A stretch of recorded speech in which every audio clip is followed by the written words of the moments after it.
Alors aujourd'hui on va voir le joint silicone en plomberie. Donc alors il y a l'espace cuisine, il y a l'espace salle de bain. Donc dans cette première partie de la vidéo, on va regarder comment siliconer l'évier. Donc alors après avoir bien naturellement nettoyé l'espace avec du anti-moisissure bien comme il faut et bien gratté, il est très important de travailler sur un espace sec.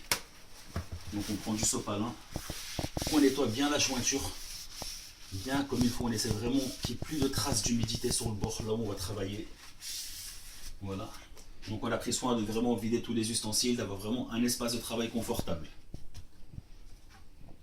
Donc après avoir mis vraiment la capsule dans le pistolet et de l'avoir armé prêt à travailler, on va commencer à venir prendre sur le point de la longueur, faire une toute petite pression fine et essayer de travailler sur un long filet.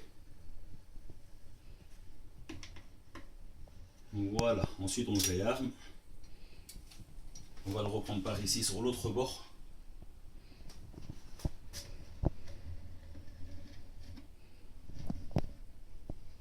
Voilà, on essaie vraiment de le faire d'un trait.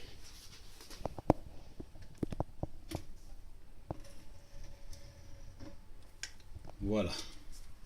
Bon, on le désarme pour éviter les fuites. Et donc là, on a une petite solution. C'est de l'eau et du liquide vaisselle. On va se le préparer comme ça.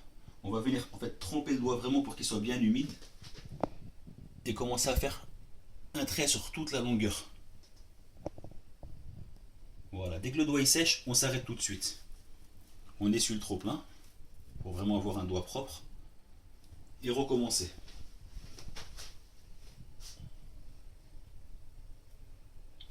D'un trait sur toute la longueur.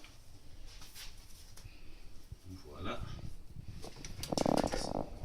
Donc là, l'espace derrière le mitigeur, on va essayer de lui redonner un petit coup. Voilà, les endroits difficiles d'accès, donc c'est toujours à faire avec précaution.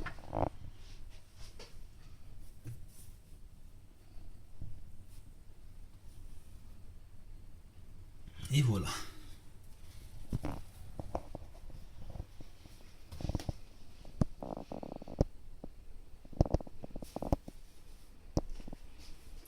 Et voilà, donc là, on a fait le silicone sur le côté évier. Donc on n'a pas eu besoin de grand chose. Un bon nettoyage avec des produits anti-moisissure si possible, pour les endroits pièces humides. Un silicone spécial cuisine ou salle de bain. Et une solution d'eau et de liquide vaisselle. Et du sopalin pour bien sécher. Donc là, on laisse le joint bien sécher. Et une fois qu'il aura séché, si vraiment il y a un petit débordement, ça sera le moment de venir de le racler. Mais en l'occurrence, là, je l'ai bien fait, ça ne sera pas nécessaire. Et on laisse ça sécher une petite journée et puis c'est parfait.